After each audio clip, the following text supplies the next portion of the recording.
운동장이 사라진 학교 연속기획 보도 마지막 시간입니다. 지금 학교 현실은 모듈러 교실이 증가할 수밖에 없는데요. 각종 도시계획 개발 시점부터 학교에 대한 철저한 계획이 필요합니다. 김윤정 기자가 보도합니다. 학교 특성에 맞는 그린 스마트 미래학교 추진이든 과밀학급 해소든 앞으로 모듈러 교실은 증가할 것으로 보입니다. 학령 인구의 증감은 신도시 개발과 대규모 공단 이전 등 도시적 변화에서부터 시작됩니다. 신도시 계획 수립 때부터 정확한 학령 인구 예측이 무엇보다 중요합니다. 특히 과밀학급을 해소하기 위해서 장기간 모듈러 교실을 운영하는 것은 학습권 보장을 위해서 반드시 막아야 합니다.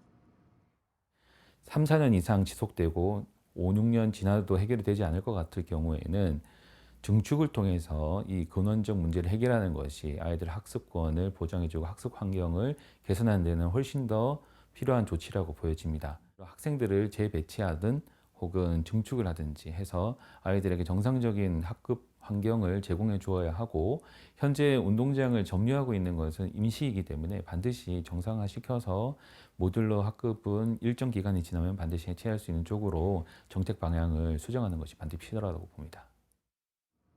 교육청 혼자 고민으로 끝날 문제가 아니라 부산시와 각 구군이 모두 참여해 학교 활용 계획을 논의해야 합니다. 과밀학급이 발생하더라도 인구가 계속 줄고 있는 현실에서 학령 인구가 감소하면은 다시 그 공간은 비게 될 것이라는 우려로 증축을 꺼려하는 일부 의견이 있습니다만, 증축을 하더라도 이런 부분을 고려한다면 증축한 공간이 혹 비게 되더라도 주민들에게 필요한 공간으로 제공되어질 수 있다라는 가능성이 있기 때문에 학교가 지역 중심체 역할로 기능토록 하기 위해 학생과 학부모, 교사를 넘어 지역민들의 입장까지 복합적으로 고려돼야 한다는 주장이 설득력 있게 다가옵니다. 그 시와 각 지자체에서 그 공간을 활용할 수 있는 어떤 그런 방안, 다시 말해 학교 공간을 지자체에서 그 교육이 끝난 이후 시간에 운영하는 그런 방안은 있을 수 있는데, 학교 공간이라는 이런 것들을 지자체 책임하에 활용할 수 있는 것은 저는 방법은 된다고 생각이 돼요.